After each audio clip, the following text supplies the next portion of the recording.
So hello friends, welcome back to my channel Priyanka की राहें। कैसे आप सब? आई होप आप सब बहुत अच्छे होंगे, स्वस्थ होंगे, मस्त होंगे, जहाँ होंगे अपना अपनों का ख्याल रख रहे होंगे और रखना भी चाहिए।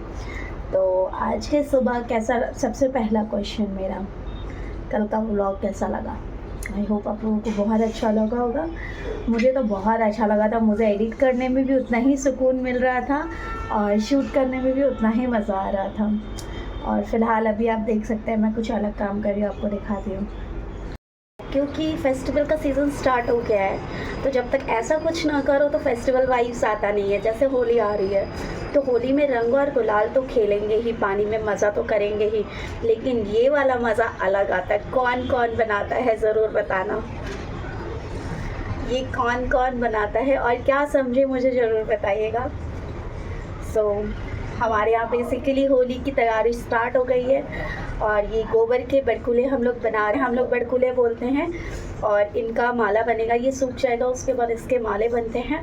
और होलिका दहन में आप सबको पता होगा वो तो, कि ये हर होलिका दहन में ही लगता है। तो बहुत लोग होते हैं कि खरीद के परचेज़ करके रेडी लेके आते हैं और वो यूज़ कर लेते हैं, लेकिन ये अपने हाथों से बनाने का अलग मतलब होता है, अलग मज़ा होता है। हम लोग अपनी बुराइयां जलाते हैं इसके थ्रू। जब तक हम अपने हाथों से नहीं बनाएंगे, अपने अंदर के भाव इसमें नहीं जाएंगे, तब तक काहे की बुराइयां। फिर वो तो एक रस्म पूरा करना हो गया, बोले तो कि हाँ खरीदा और पूजा करा और जला दिया। तो कुछ चीज़ें हैं जो हमें करनी चाहिए अपने हाथों से। वो बनाया भी गया है। और ये गोबर आप देख सकते हैं, ये गोबर मैं लेके आई थी और इसकी शुद्धि भी होती है ना भाई। किसी को लगेगा कि गोबर यूँ, लेकिन गोबर तो बहुत शुद्ध होता है, बहुत शुद्ध। हमारी हाथों में लगता है तो हमारा कहते हैं ना, लोग तो हाथ में लगाते जानबूझ के नेल्स में, कहते हैं इससे अच्छा कुछ पॉजिटिविटी जाता है। ये मुझे नहीं पता, लेकिन मैं ये सुनी हुई हूँ कि बहुत लोग इसको घोल बना के पानी में लगाते हैं। तो और हमारे तो पास में ही गौशाला है, तो हमें अच्छा मिल जाता है गोबर, जाके लेके आते हैं। गोबर भी अच्छा मिल जाता है और गाय को अच्छा चारा खिलाती है ना, तो गोबर भी साफ़ सुथरा रहता है। नहीं तो कुछ बाहर ऐसे जगह जाओ तो अच्छा नहीं मिलता है, साफ़ नहीं मिलता है गोबर, तो फिर वो हालांकि वो बनाने का मन भी नहीं करता है। लेकिन इतना फ्रेश गोबर है ना, बहुत मज़ा आ रहा है। अभी तो शुरुआत है, अभी 3 दिन बनाऊँगी और फिर एकादशी के दिन मेन बनेगा पूजा का, स्पेशली वो अलग रहता है। हम लोग बचपन में भी बनाते थे, पता है बहुत मज़ा आता था। बचपन में तो शिवरात्रि वाले दिन से स्टार्ट होता था हमारे मक्के में और लंबा जाता था, पूरा एकादशी तक बनाते थे। डेली भर के एक बाल्टी गोबर आता था डेली फ्रेश। और फिर हम लोग कज़न लोग बैठ के बनाते थे और कंपटीशन करते थे कि कौन सबसे ज़्यादा बनाएगा और कौन सबसे ज़्यादा करेगा। और इसके पता है बहुत अच्छे खिलौने भी बना सकते हैं, जो आर्ट, मतलब इसको एक तरह का क्ले आर्ट बोल दो भाई, और क्या है। तो बचपन की यादें भी ताज़ा हो जाती है। और फिर पूजा वाला मम्मी लोग अलग, बड़ी मम्मी ये लोग सब मिल के बनाते थे, तो वो भी देख के अच्छा लगता था। वही यादें आ जाती हैं कि मुझे अच्छा लगता है, ट्रेडिशन फॉलो करना मुझे पसंद है।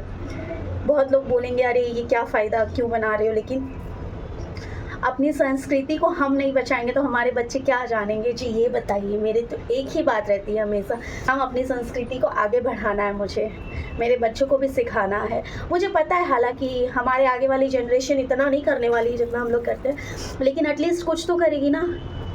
क्योंकि मैं देखती हूँ कुछ लोग हैं जो कुछ भी नहीं करते हैं, तो हमारी न्यू जनरेशन जो आएगी, हमारे बच्चे कुछ तो करेंगे। ऐसा तो नहीं है 0/0 रहेगा। तो मैं आप सबको भी कहूँगी, अपनी संस्कृति को आगे बढ़ाइए, अपने ट्रेडिशन को आगे बढ़ाइए, अपने बच्चों को भी सिखाइए और अपने बच्चों को भी दिखाइए कि रिचुअल्स होते हैं, इनको फॉलो ज़रूर करना चाहिए। तो चलिए मिलते हैं आगे, बहुत लंबा भाषण दे दिया, हम आगे मिलते हैं, बात करेंगे। सो फ्रेंड, फाइनली बना दी हूँ, आज का कंप्लीट हो गया मेरा,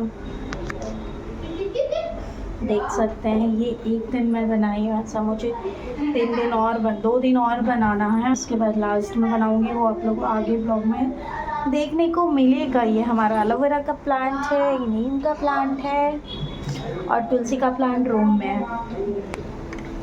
सो फ्रेंड्स, कैसा लग रहा है मुझे बताइएगा। वही श्यापा हो गया, पानी गिर गया।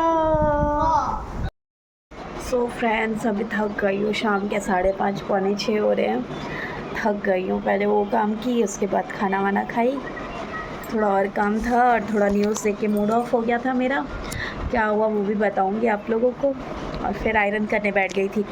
7-8 दिनों से कपड़े रखे हुए हैं इकट्ठा, 3-4 दिनों से ढूंढ रही हूँ क्या पहनूँ, जो देखती हूँ आयरन नहीं है। आज देखो कितने सारे कपड़ों में आयरन की हूँ मैं, साड़ी कुर्तियों में आयरन की हूँ बैठ के। अभी तो मूड ऑफ इसलिए हुआ था कि आई थिंक मोस्टली लोगों को पता होगा सूरत में जो मैसिव फायर वो हुआ है, आग लगी है। सूरत के एक बड़े टेक्सटाइल मार्केट में, शिव शक्ति टेक्सटाइल मार्केट में आग लगी है। पूरा मार्केट जल के धुआं, मतलब क्या बोलूँ, ऐसा हालत हो गया ना। कितने लोगों का दुकान बेरोजगार हो गए वो लोग। इंश्योरेंस, छोटे दुकानों का तो कहाँ ही इंश्योरेंस होगा, बड़े दुकान है इंश्योरेंस मिल जाएगा, लाख इंश्योरेंस मिल जाएगा। तो मैं ये बात बोलूँगी कि इंश्योरेंस से वो वापस ज़ीरो से स्टार्ट करना कितना डिफ़िकल्ट होगा। कई सालों से लोगों का बिज़नेस बिल्टअप रहता है, उस बिज़नेस को वापस से स्टार्ट करना, रीस्टार्ट करना कितना डिफ़िकल्ट होता है। मैं सोच के भी मेरा रूह काँप जा रहा है। कई तो ऐसे होंगे जिनका इंश्योरेंस नहीं होगा, छोटे व्यापारी होंगे, बड़े व्यापारी हो, कोई भी हो, तकलीफ़ सबको होती है, लेकिन जिनका इंश्योरेंस नहीं है उनका तो डबल ट्रिपल नुकसान हो गया। मतलब सोचो तो उनके घर में चूल्हे तक नहीं जले होंगे ये 3 दिन, जो 3 दिन हुआ है। 26 तारीख को शिवरात्रि थी, 25 तारीख को रात को आग लगी थी, तब का आग कल जाके शाम के बाद शांत हुआ, लेकिन अभी भी वहाँ से धुआं आ रहा है, यानी अंदर में कहीं ना कहीं आग थोड़ा बहुत है। सुबह तक का न्यूज़ यही था। तो लेकिन कोई बात नहीं, हमको उम्मीद है कि सूरत के जो फोस्टा विभाग वाले और अन्य ग्रुप वाले जो भी हैं वो पूरी अपनी तरफ से पूरी हेल्प करेंगे। मैं 1-2 रील्स देखी हूँ, शॉर्ट्स देखी हूँ अजीत जोन का और उनका मुझे बहुत अच्छा लगा कि वो लोग आगे चल के उन व्यापारियों को हेल्प करना चाहते, क्योंकि आज हम हैं, कल वो होंगे, परसों वो होंगे। तो आज हम किसी के लिए मदद के लिए हाथ बढ़ाएंगे तो कल हमारे लिए कोई बढ़ाएगा, सीधी सी बात है। और दूसरी बात, गवर्नमेंट अपने हिस्से का काम करेगी, हम भी तो पब्लिक हैं, हम भी तो गवर्नमेंट के अंडर ही आते हैं, तो हमें भी एक कदम आगे बढ़ाना चाहिए। तो कभी भी ऐसा कुछ होना तो प्लीज़ मैं कहती हूँ, आपके पास अगर 2 रोटी है तो आप 1 दे सकते हैं, 1 नहीं तो आधा दे सकते हैं। तो इतनी कोशिश ज़रूर करिएगा, इतने मन में इच्छा ज़रूर रखिएगा, मैं ये कहना चाहती हूँ। तो बहुत जो हुआ बहुत ज़्यादा दुखद था। मुझे लगता है सूरत में ये सेकंड ऐसा एक्सीडेंट इंसिडेंट, क्या बोलूँ, मुझे सच में समझ में नहीं आ रहा। एक सबसे पहले यहाँ पे कोचिंग सेंटर में लगा था, हमारे घर के पास में ही एक दूसरा भी यहाँ लगा है। तो प्लीज़ मैं ये कहूँगी कि प्लीज़ उन लोगों को भगवान पे भरोसा रखिए, अच्छा होगा। ये नहीं कहूँगी जो होता है अच्छे के लिए होता है, ये अच्छे के लिए नहीं हुआ होगा, क्योंकि जिनका गया है वही जानते हैं। लोगों के डेटाज, लोगों के सर्टिफिकेट्स, पेपर्स सब चलेगा, सब कुछ, नॉट एट ऑल, कुछ नहीं बचा है। तो भगवान ऐसा किसी के साथ ना करे। मैं भगवान के साथ यही प्रार्थना करती हूँ, भगवान के आगे, भगवान प्लीज़ उन लोगों को शक्ति देना, और इस हाथ से लिए है ना तो प्लीज़ उन लोगों को दूसरे हाथ से भरपूर देना। मैं यही मनोकामना करती हूँ। तो चलिए इस ब्लॉग को मैं यहीं पे एंड करती हूँ, मिलते हैं नेक्स्ट ब्लॉग में। कल का धमाकेदार ब्लॉग आएगा, क्योंकि कल हम लोग कहीं जाने वाले। मेरे को थोड़ी जल गई है, देखो आयरन कर रही थी तो बात कर रही थी फ़ोन पे, और आयरन करते करते बात कर रही थी तो थोड़ा सा जल गया, तो टूथपेस्ट लगाई हूँ। लेकिन कोई बात नहीं है, मैं सोचती हूँ लोगों के दुख के आगे ये बहुत छोटा होता है। तो चलिए मिलते हैं आगे। व्लॉग अच्छा लगा हो तो लाइक कमेंट शेयर ज़रूर करिएगा, चैनल पे नए होंगे तो सब्सक्राइब ज़रूर करिएगा। मिलते हैं आगे, बाय बाय, थैंक यू।